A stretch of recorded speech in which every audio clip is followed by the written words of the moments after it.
whole nother level, but still keep it ghetto, whole nother level, but still keep it ghetto, whole nother level, whole nother level, whole nother level, but still keep it. Welcome to episode 24 of The Process of Hip Hop. I'm Brian Joseph, writer, blogger at theprocessofhiphop.com, and as always, it's all about the process. In today's interview segment, I'll be talking to Mike Titan. Mike is an MC from the Bronx, New York, so let's get into it. I'd like to welcome to the Process of Hip Hop, all the way from the NYC, Mike Titan. What's going on, my brother? Chana, how you doing, brother? I'm doing great, man. Thanks for joining the podcast. Appreciate it, especially during this volatile time, man. We still got to talk hip hop. And yeah. So, Mike, I wanted to start with, man, tell me about your background and how you got interested in hip hop and being an MC. Well, I was born and raised in the Bronx. I mean, I've been into hip hop as long as, I'll probably say I started writing rhymes around 14 in high school. So I started recording probably like around 18. I stopped recording in 2008. I was with a group at first, and I stopped recording around 2008. I released my first solo project, and then kids, family happens, and I took about 10 years off. In 2018, I dropped my first project in like 10 years, and that was really just to see, if I still had those creative juices in me, and if it was something I still wanted to do. That album was called Kill Rap Volume 2. And I felt like I had a lot to say. So I just kind of continued from there. And from there, I released another project, Anatomy of a Superhero. Then I released another project called Epic, Ill Soliloquy. And now my latest project is The Lyricist Manifesto, which I just dropped at the end of March, right when the pandemic kind of hit. Yeah, and I've definitely been able to hear some of that, man. It's definitely fire. Now, rewind a little bit. What was that point in time where you felt that, man, I'm pretty good at this. I think I could be an MC. Because it's always like a defining moment, I think, for most artists. Like, it was at this point in time where I felt like I could hold my own in the craft. What was that point? I think it was honestly the two artists that I was working with, my boy Jack and my boy Gray. And I felt like they were so good, and I was able to keep up with them and hold my own, and eventually, feel like I was able to take it to another level. But just being able to hone my skills with guys like that I just knew it was a shame that they didn't have any recognition at that time, or we as a group didn't have any recognition. So just being able to hold my own with them, it was, I think the best thing that could have ever happened to me as an MC was being in that group, because they were so good. I mean, they still are so good. I mean, they're not putting out projects anymore or anything like that, but just being in the arena with them and being able to spar with them was probably the most important thing that could have ever happened for me as an artist, because that competition just fuels you getting better, especially if you have that in you already, where you want to be the best. When you in the arena competing with guys that are just dope MCs, lyricists in their own right, I mean, it's just gonna naturally make you better. You're only gonna be as good as the competition around you. Mm-hmm. And I've definitely heard that before, definitely from hip hop groups where, and I just remember even recently, Method Man was talking about the early days of Wu-Tang, how he almost felt like he was having to compete with them more than he was trying to put out music for, it was always, he wanted to sound good for them, for the group members, more than he was trying to impress the fan base, so to speak. So I think and I've heard other artists say that, especially when you're in a group, but even not so much when you're I think that also goes beyond even when you're in a group. Rakim said the same thing, how he was always looking at the competition, and that fueled him. I think that's a big thing for artists, especially the type of hip hop that I grew up, with. It was, guys wanted to be the best. If they didn't want to be the best, they at least wanted to be recognized as one of the best. So, I grew up listening to guys like Nas, Big Pun, Black Thought, and, even guys that are a little underappreciated like MF Doom. So big influence on me too, because just lyrically, I mean, these guys, you could tell that they went into the booth like they wanted to own it. You know what I'm saying? And that's still the brand of hip hop that I practice. Mm-hmm. Now, when in terms of working on your process, working on your craft, tell me in terms of like your rhyme or your writing style, do you write rhymes? Do you, just kind of have thoughts in your head and you hear a beat? Tell me about the process when. Oh, I'm a writer. I'm a writer. Writer first. Writing to me is everything. It's cool. I mean, freestyling is dope. There's a lot of cats like my man Jack, when I was in a group with me. I mean, dude was a legit dope freestyler. I mean, like, probably untouchable. And freestyling is dope, and it's good to have that in your arsenal, and it's good to practice that. But for me, writing is everything, because I have things that I want to say, and I don't think spur of the moment you can say the things that you want to say when you're freestyling. So I wouldn't be writing rhymes right now or releasing records if I didn't feel like what I had to say was important, or so I try to make music now more so than 12 years ago, that I'd be happy with my teenage son or his friends listening to it and I know they would get something from it. You know what I mean? Mm-hmm. So writing is everything, man. Because I look at writing an album the same way as I think a director, I don't want to say a director, but a screenwriter would look at writing a movie, or an author would look at writing a novel, because you're trying to tell a story, whether you're actually using storytelling in your raps or not, which I try to do a lot.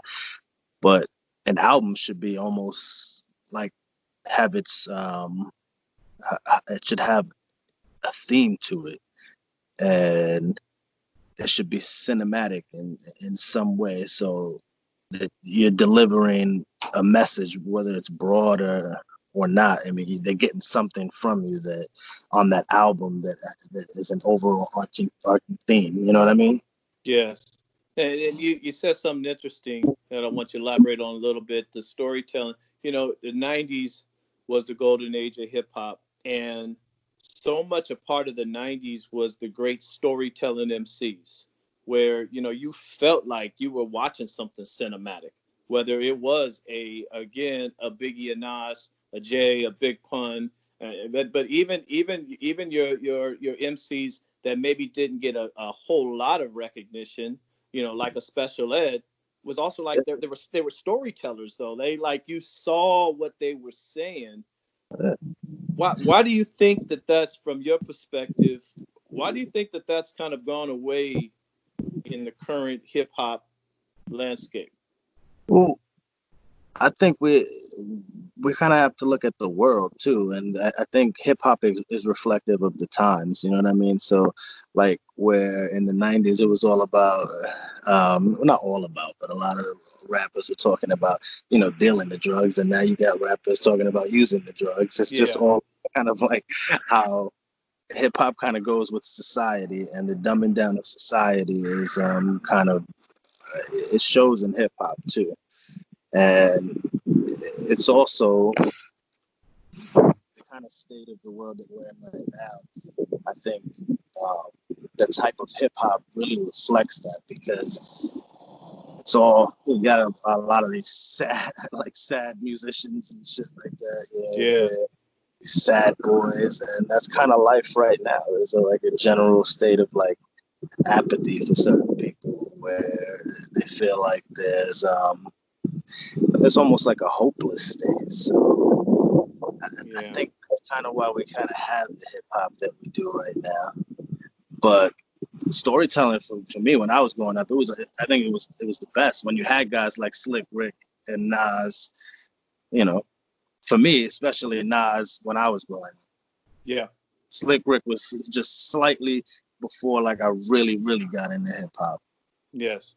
So Well, and yeah, he definitely was kind of in that late 80s or early 90s was his, kind of arc of popularity, definitely, but I always feel Rakim changed the rap game. Nas came along, and many heads were calling him the next Rakim, and then, again, you've had obviously MCs that have definitely changed the game. And what I mean by that is they've raised the bar to a certain level where you couldn't even come out with something if it wasn't on that level, which I think is great. Kind of goes back to your whole competition.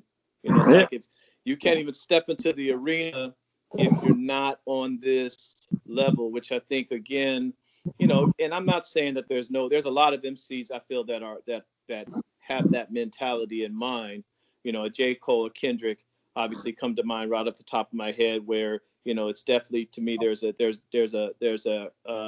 dedication to the artistry and real hip hop, But it's not as important anymore because the measure of success right now is your status and your wallet, and what's and the fruits of whatever you've produced is more important than the quality of what you produce. Yes. And technology, I think, has also made it so much easier to put out your music now. There's not the the steps involved. I think Dre just said in a recent interview he feels the mystery behind artists is gone now because guys just. It's a blessing and a curse, though. Yeah. It is, because it's easier for dope artists to put records out. Yes. But it's also easier for whack artists. Right. Good and bad. Good and bad. So break down, man. Break down a couple tracks, man, in this new album that you have, man. Again, I had heard it, man. I was really impressed. But break down some of your favorite tracks off of this joint. I think the album overall is kind of my view on the world right now. I mean, a lot of my records are like that. So I start the album off, I think, trying to talk about so many things, but really like the media and the manufacture of consent. I use some clips from Noam Chomsky, who I really respect, and it's really that's one of my favorite albums on the track. But I mean, I couldn't really tell you which one of my favorite tracks on the album. I mean, they kind of all mean something to me. I got a song for my daughter on there. And I try to make every track personal. So I kind of have like a real special attachment to every track. So I couldn't even really tell you which one was my favorite. Yeah, but it's like talking about your kids almost. Huh? Yeah, exactly. On an MC level, if I'm just coming after a beat, I guess Demolition Man's a great track on there just to show lyrically, what you're capable of in that arena, competitively. In that competitive brand of hip hop, what you're able to do. Mm-hmm. And I try to do that a lot. But I guess one of my favorite tracks is probably Road to Consciousness, where I use a couple of Bob Marley quotes to illustrate that I think are very important right now, especially the fucked up value system that we have right now. Absolutely. Was again the storytelling, and also hip hop was always reporters. That's the other thing people don't remember. It's like hip hop artists, especially in the early stages, but even they were reporters. They were telling you about what was going on in their community. I think that's true to all art. I think artists are the real journalists of our times, because you can't really trust the journalists that you have right now, because the anchors on your television are millionaires. They're millionaires, and they work for corporations. So it's hard to trust those people. But the art of time is reflected. Time is reflected in the art of that time. So like when you see a painting from a certain period of time. It's very reflective of what was going on at that time. Absolutely. Usually a more accurate depiction than the textbooks will give you. You know Absolutely. what I mean? Absolutely. So give me, 1 to 3 years from now, man, where would you like to see yourself as an artist? Well, I think for me, the measure of success is never going to be how much money I make off hip hop or whatnot, but how many people are listening. Yes. I would just like to continue to grow my listener base. So if I can, have people listening to my music and gaining something from it, then for me, that's enough to continue to put out music. Absolutely. I don't see that changing. Yeah. I still got a lot of fire in me. Right. No, definitely. Which is funny because, hate to sound like an old head, but hip hop was never about, as you said, what it's about today. It was more about the message. So yeah, I definitely appreciate you keeping that real, man. So what's the best way for people to stay in contact with you and your music and what you're doing? Well, you can follow me on Instagram at That Dude Spits, and you can check me out on Bandcamp at thatdudespits.bandcamp.com. And all my music is available across platforms. So Spotify and Apple Music, Google, whatever you got, you can check me out there. But if you want to keep, if you want to know what's going on, I would follow me on Instagram. So I put a lot of my dates out there on Instagram, Twitter, all the handles at That Dude Spits. So. All right. Well, hey, Mike Titan, man, from the NYC, the Bronx, representing Boogie Down, man. Thanks so much for joining the process of hip hop. Definitely, when you release your next work, man, have you come back on the show, man. So sure, real soon too, because I wasn't gonna drop something this soon, but I'm probably gonna drop something before July because that's time to work on it, and there's a lot going on right now, and there's a lot that I need to talk about. So I'll be dropping something real soon. All right, man. Best of luck to you in the future. Thanks a lot, brother. Hope you've enjoyed this episode of The Process of Hip Hop. Join us next week for our next episode. The Process of Hip Hop is produced and edited by me, Brian Joseph. Executive produced by Dale Harewood. Music by DJ Big Mike of Real Side Records at realsiderecords.com.